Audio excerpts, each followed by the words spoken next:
OGaccountability.com. We're back with Jake Lazar from, well, technically he's from the great state of Missouri, the Show Me State. That's right. That's where all my whole family's from. 816. 713, bro. I'm going to send you a 713 shirt. I'll send you 816. Quick plug. So my family lives in Rolla, Missouri. Okay. And there's a place called Fugitive Beach in Rolla, Missouri, which is actually in the top 10 travel destinations in Missouri. Okay, great family place. Let's go to Fugitive Beach. My family, my uncle and aunt own it. They started it. A beach in Rolla, Missouri. Fugitive. So he was part of some organizations, and then he was the chief of police. And they started, remember when mud runs became real popular? Like the Spartan races and like. Sure. Okay.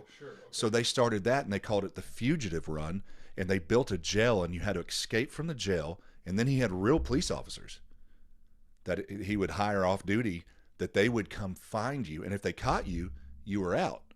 But if you made it all the way through the race, then you were free, and you won, like, you know, your money back plus something else. I can't remember fully, but so when that kind of, you know, things go in waves. When that wave kind of passed, he's like, man, I'm gonna open a beach, and it just exploded. Really? Like the first year, they probably had a couple hundred people. Then, like, they have at times 4,000 or 5,000 people a day out there. They have water slides. They've got plenty of parking. Water slides, cliff jumps, stuff for the kids, restaurants, volleyball, human foosball, cornhole. I mean, you name it. They have tons of grills, cabanas you can rent. I mean, it's really neat, and it's like $12 for all day. Wow. That is who should sponsor me.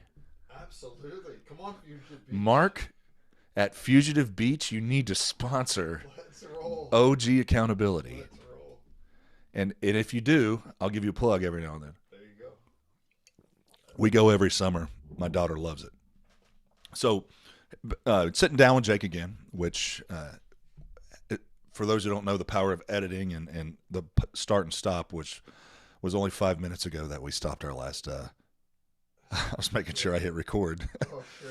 But Jake, I really love for you to go as deep or shallow as you want. Just tell people, if you share a little about your life, experiences, what you've been through, what you've seen, what you've gone through, what made you the man you are today, and just at your liberty, man. Just let us know. I would love to hear it, and I'm gonna sit here and eat some Reese's while you do. Oh, man. Gosh. Boy. Well, I have to say, first of all, I was super blessed. My mom. Golly, I don't even know where to start. I was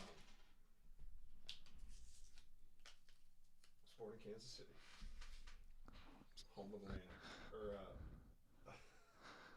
I was trying to say land of the free, home of the Chiefs. You know, you probably never there at stadium. Doesn't matter. Absolutely, I have. You have? Oh yeah. Okay, so you hear the national anthem. Yes. Okay, yeah. I'm trying to remember. I can't. My brain. I'm stumped right now. And, I have that effect. Yeah. It's the beard, actually. It's normally on women, but you know, I get it. You know, just it happens, man. I'm glad I shaved mine. It's secure right now. But I was born in Kansas City, and my mom, she's wonderful, man. There used to be these books that she would read to me, and there were these big picture books, and they were all pictures, like, and stories from the Bible and stuff. So, like, all of the stories, like Zacchaeus, you know, climbing the sycamore tree, and then Joseph with the coat of many colors, and then my favorite was Daniel in the lion's den.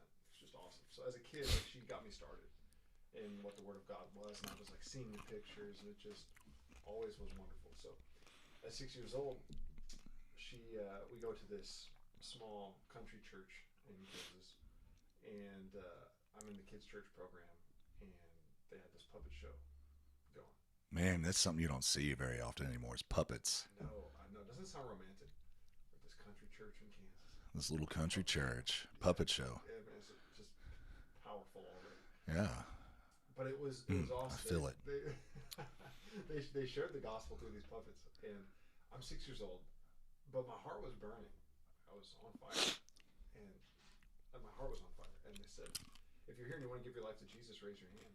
And after they had shared the gospel, I'm like, absolutely, I have to. So I raised my hand, and they said, come up front. So I ran up front, and that was my entry point into the kingdom of God. But after I was saved, I was 6 years old. But man, life did not.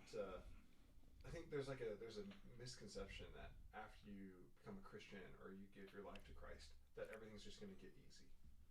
That's not true. It's not. Not true. It's not true at all. In fact, in some ways, I don't want to say it gets harder, but I mean, challenges are everywhere. Yeah. Every day, no matter what you do, no matter where you go, no matter what your occupation is, if you're a pastor, if you're a preacher, if you're a businessman, if you're a stay-at-home mom, it's going to be tough, And so anyway, I went through a lot of ups and downs, that's for sure. My mom, she ended up falling victim to alcoholism, so she had her own things that she was wrestling with. She's a great mom, man. She trained me up in the way I should go, and I'm so thankful for her. And she's an amazing woman, really strong. But she fell victim to that, so I grew up with that, kind of around that environment, and it was pretty tough. But it was cool because I knew the Lord was with me through it, and so I don't know how deep to go, and I don't know how I want you to go as deep, bro. I want you to take the liberty. Yeah. We're not going to pass an offering plate or anything, but Man, well, if we did, I would want ribs, brisket, and some baked beans. that can happen. That's all I'm saying. I'm going to put a Venmo deal on the bottom. Tomorrow, and the offering plate goes around, if you can just drop a bag of brisket in there, You never know with Keith. we'd be highly blessed and highly favored. That is for sure. You never know with Keith. That would be awesome. Only in Texas would an offering actually be received with that barbecue. Absolutely. Yeah, go. I mean, bro, take your liberties. Man. Absolutely. Well, my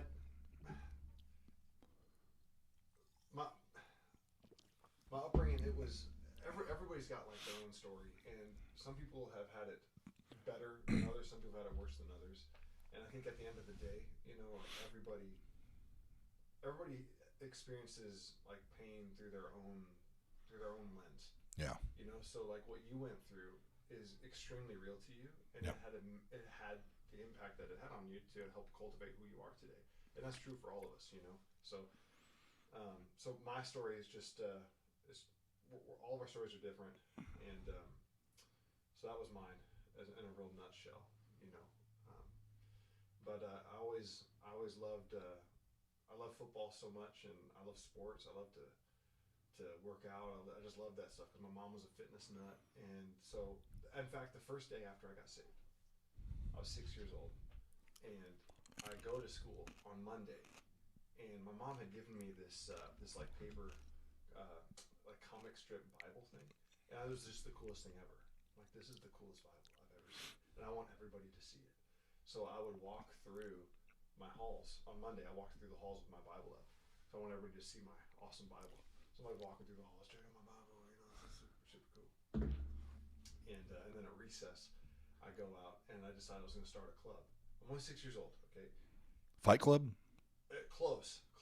God's Army. I like it. I called it. That's cool. 6-year-old kid. 6 years old, yeah. So nerdy now, but it's cool. It was real back then. Oh, you bet it was. It's still real now. I gathered all the kids. I'm like, everybody bring it in. First rule of God's Army is Love Jesus. love Jesus. And then it was be nice. And then the third rule was we're going to work out. I said, how many want to be involved? And like, Sign me up. there were like 3 kids, that were interested. All the other kids were like, this is stupid. And they left. But anyway, so I just I've always enjoyed like working out and everything. So fast forward a really long ways. I had a lot of ups, a lot of downs. I was super insecure. I mean, because of what I grew up in. I felt like I was an inconvenience. To my mom's life, which isn't true at all. But she had me out of wedlock. So she had gotten a divorce. She had 3 other kids with another man, and then all of a sudden I came unplanned. I was my dad's 3rd kid with a 3rd different woman, and he's a great man too, by the way. Like, my mom and dad are incredible. And by the way, my mom's been sober for years. She's doing great. That is awesome. She's in love with Jesus. That is amazing. We're so close. My dad Good. and I, we have a great relationship. They're all wonderful. But man, we all have our stories. We all have our stuff. Yeah. And anyway, so they just had their stuff. Sometimes we don't see the success in the mess. Yeah. But if people will stay the course and do what they can, that's just it. People have to do what they know to do and find the proper channels.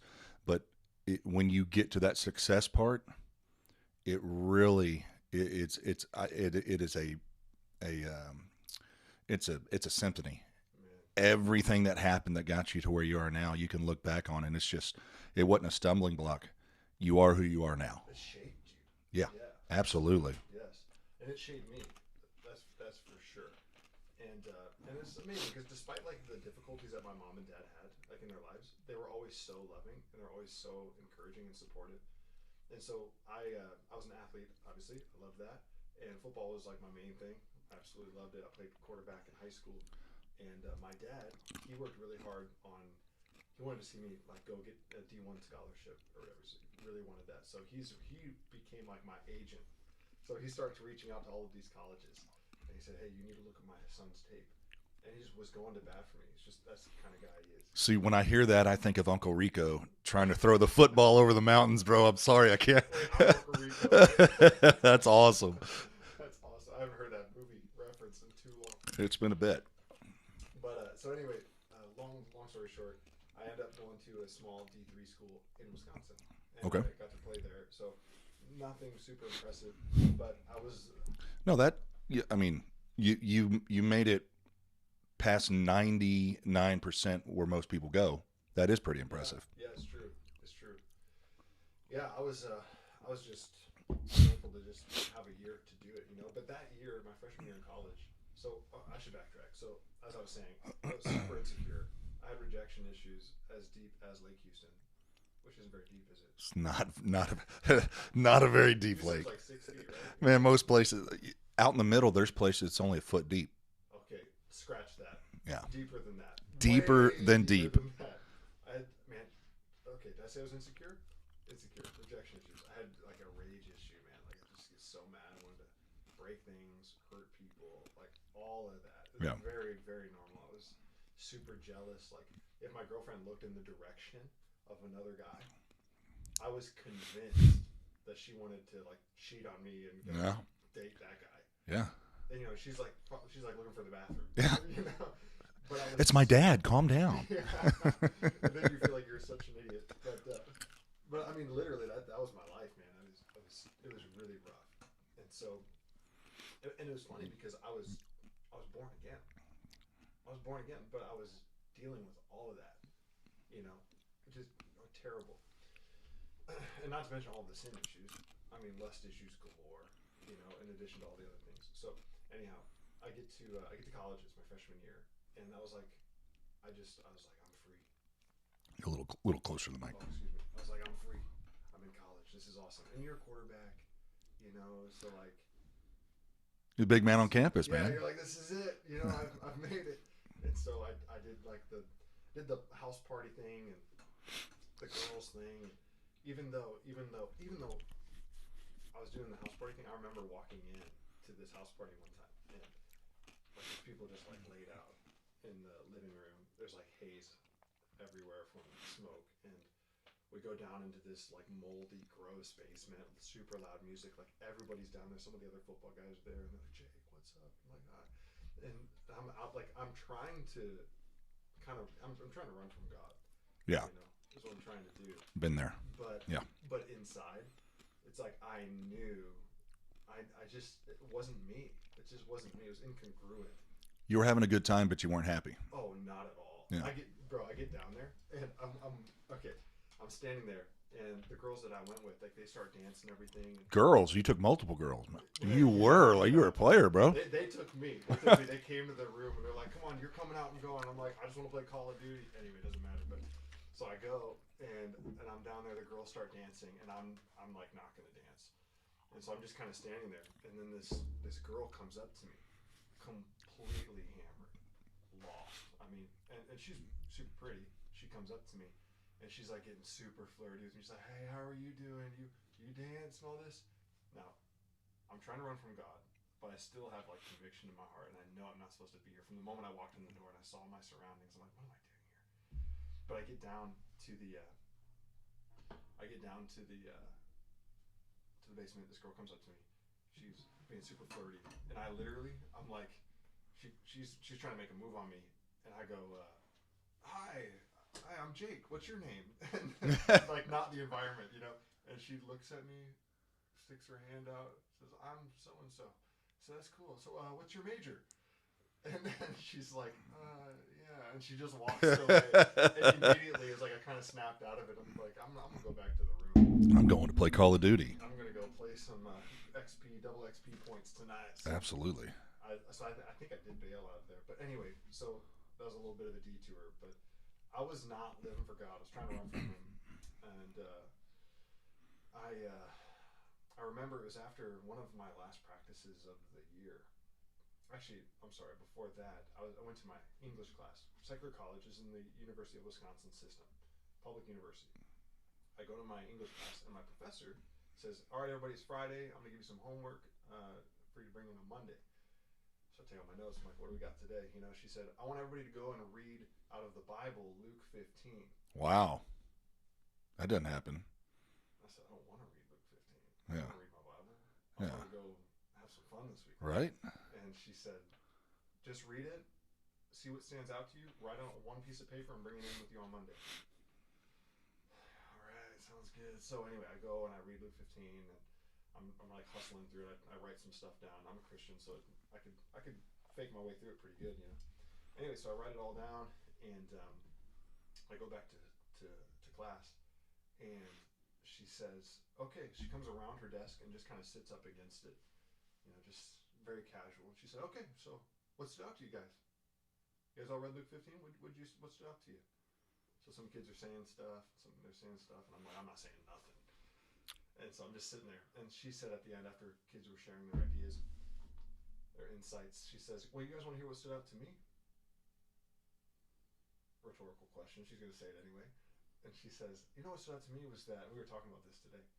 She said, "What stood out to me is that the father ran to his son when the son was coming home. But what really stands out to me is that he knew he was coming. He was looking for the son. So he was waiting. The only way he saw him was because he was waiting to see when the son began to come back. And as soon as he saw his son come over the hill, he ran out to him. And it was like the Lord just like wrecked my heart. And I felt like it was the Lord speaking through this secular university English teacher while I'm running from God on a Monday morning, saying, "Hey, I'm looking and I'm ready as soon as you are." Wow. So in my heart, I kind of came back to the Lord. I'm like, okay, I think I'm done being an idiot now. Yeah. And then, so fast forward from there, it was one of the last practices of the season, and we're practicing in our stadium. And as a quarterback, you're the first one on the field, and you're the last one off the field. And so I was putting some of the dummies away in one of our little storage places in the back of the stadium. And I come walking out. I'm telling you, it was like a movie. It was like Friday Night Lights. I'm walking out of the stadium. It's dark out. The lights are on. The quarterback's here, guys. This is me. But it was just me in the stadium. Everybody else is gone. Okay. But it just felt like Friday Night Lights. Yeah, like absolutely. The show. And I heard the voice of the Lord for the first time in a long time. And he said, "I want to use you in something bigger than football." And I thought, wow, it's good to hear from you. It's been a while, you know. Yeah. You're probably thinking, well, it's good to have you listening, you know. Oh, I've been talking. You just haven't been listening. Exactly. So that began my journey back to the Lord, and that's when I got involved with the campus ministry, and experienced the call to ministry. And anyway, there's a whole lot more before that, after that, and in between. But Well, here you are. here I am. You know, and I think we've all been, we don't have to say I think, we've all been through that lull, every one of us. Anybody who says that they are 100% tip-top, I'm in the throne room with God 24 hours a day, God talks to me every day, he tells me where to eat breakfast, he tells me where to eat lunch, he tells me where to go shopping, you have beguiled yourself. That doesn't exist. Just like Paul. Where was he banished? One day everything's great. One day you wake up and you're banished. Was he living his best life then? No. He woke up on the Isle of Patmos and was like, wait, I thought you called me, Lord. And he had to go through that dry season, and even through his dry season, even through his hard times, he stuck the course. Can you imagine? No, I can't imagine. But there's times I've banished myself to my own island. There's times I've ran from the man I want to be, the man I know God called me to be, the man that I know, the man I want to be for my daughter, the man I want to be for a spouse, you know. And we all abandon those areas in life. We all do, all of us. Sometimes well, I mean, look at Peter. Everything Peter saw, all the miracles, walking on water. I don't know this guy. Well, no, you're Peter. You used to hang out. And finally, he had to curse at them and tell them, I don't know who this man is. And yet, through all that, he still went on to set up the church. Yeah. And well, I don't know where they come up who was the first pope. You know, that's what always Talk gets about me. resume. Yeah, he's the first pope. Oh, really? Oh, okay. It's funny. You've never heard Peter say that. Acts chapter 30. Yeah. But, you know, when we go through those His things, story, tons of lows. tons of lows. Yeah. Tons of lows. Cutting ears off. Yeah. Abandoning Jesus. Murdering Christians. Oh, Paul, yeah. Do you think he ever got, yeah, I'm sorry, I'm going back to Paul. Do you ever think Paul ever had some PTSD from that and some thoughts when he'd get around certain people and like kind of want to hold his tongue for a little bit and be like, man, they know what I used to do. Like, who am I to sit here and speak? I think that is the position where a lot of people get in. They're like, who am I? Well, you're nobody. Yeah. You're nobody. Paul was proud of that. Yeah. Actually. He's like, I stood there when they stoned Stephen. I was the coat clerk. Yeah. You know. I owned I it. was in the coat room all the yeah. And when you come to a position and you realize your walk with God has very little to do about you and everything to do with obedience and everything to do with who God is. And we can see arrogance come across from the pulpit, from men who think that they have built a kingdom here on earth and there's something. You're nobody. You're still the same guy that you were the day you moved the first chair in. The success has come with that, and there's been a work done, but it's not done by you. And I think I shared this with you last night, and I've shared this before. You know, we always think people have to be perfect, and you do have to be perfect if you're leading people to you. But when you're leading people to Christ, you're not leading people to you. You're like, I still have a goal that I'm trying to obtain, that I'm trying to reach. And I haven't reached that goal yet, but I'm still fighting that fight. But I'm going to lead you to somebody, to the rock that's higher than I. Yes. And I've lived enough life. I've made enough mistakes. I've ran enough to realize that there are instances in my life and places I go that you start recognizing who you are. It's hard to recognize who you are sometimes and know your strong areas and your weak areas. Nobody ever wants to admit they're weak. Nobody. Now, we talked about ego lifting today. We went to the gym this morning, did a real quick workout. And I was telling you about ego lifting, and I've got friends that are just, you know, that's what they do. And they get their ego out of the way and they do the right form, the proper weight, and everything is done to perfection. And not only that, they get their eating on point, but everybody wants that result of hard work. You know, let me get in there and lift heavy weights, and that means I'm going to get big and strong. And they're like, well, I'm not seeing the results. I have injuries. Yeah, absolutely. And there's Rennie was here just a couple weeks ago, and he was talking about process. And then there's a process to everything. We talked about Grant Cardone earlier. He's big on the process, on do this and then this and then this, and before you do this, make sure you do this first. And when we're dealing with people, and we're dealing with especially our own humanity, it's a hard pill to swallow sometimes. Yeah, man, isn't it? Yes. Isn't it? So you get through college, and then you meet your wife, and I was dating somebody else in college. home wrecker. I was an idiot. That's awesome. Yeah. I went through a handful of relationships before I met my wife. But I'm glad I found her. You glad you found her, God man? bless the broken road that led me straight to you. Shout out to Wow, Rascal Flats, man. Aren't they that guy has the most unique voice I've ever heard in my life. He's got a great EP out. Does he? Yeah, it's actually, I think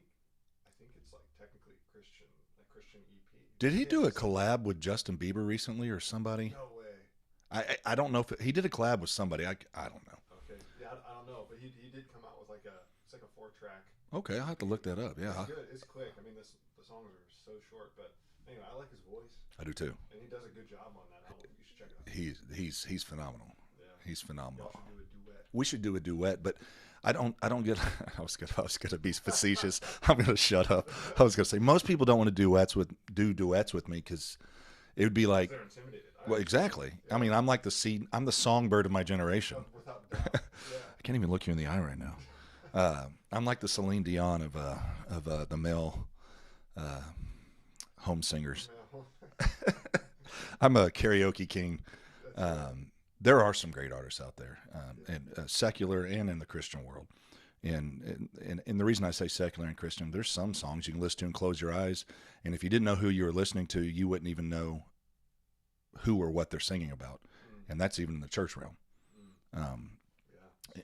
And so you meet your wife, y'all go to Wisconsin, Yeah. and I met her in Wisconsin. we say, okay. Yeah, and our whole. Does she got the accent? Don't you know? She's got it. Yeah, it's not. Oh, it's that's not awesome. strong. That is awesome. I love the accent. Oh, do you? Yeah, I do. Yeah. I wouldn't want to I couldn't live there, but I like hearing it. I fought with all my heart and soul. Living there for over a decade, I said I will not develop the Wisconsin accent. Lord, keep it far from me. But it still gets me. I'll say "ope" every now and then. Whoop. And that yeah. But anyway, I met my wife in Wisconsin. She's from Rice Lake, Wisconsin, small or really big town of 9,000 people. Bigger than Huffman. Bigger than Huffman. Yeah. But that's where I met her. We have 15 gas stations, bro, And like 27 churches. or Yeah. something. Yeah. and no grocery And stores. no grocery stores, $4 generals or whatever. $3 generals and a Dollar store. store. Yeah. Yeah, we're moving up. That's right. Gotta start somewhere. Gotta Yeah. be cute. But David Kearse lives there. Yeah. The karaoke home male singer king. Celine master, Dion, chef. songbird of the generation. Yeah, it's the accolades just add up. Yeah, I see. Look at all your trophies back here in your recording. Yeah, I did win along with Sean Alexander. We did win the IMA first annual golf tournament. Why was that never announced? Jealousy, That's what I was wondering. extreme jealousy. Chad play? He did play. He did play, and he lost. Don't get me to lying. I can't remember. Wasn't Richard, was it? No, Richard was with Thad. Okay. Were the Blackerbies together? The Blackerbies were together, and we had to have You a had to pick your team.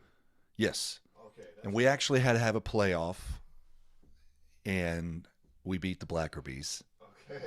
And I was so close to saying, let's just split first and second place prizes, but then my pride's like, no, first There's is a little bit of first. Christian in there. Yeah, And there's a little bit of competitor in there. first is first, and second is second. Not everybody's going to get the same reward. Hey, I think Paul even spoke about that. Maybe not. Yeah. Run the race, but only one wins the prize. Yeah, absolutely. So we took the prize. I have the receipts. Won a trip to Florida.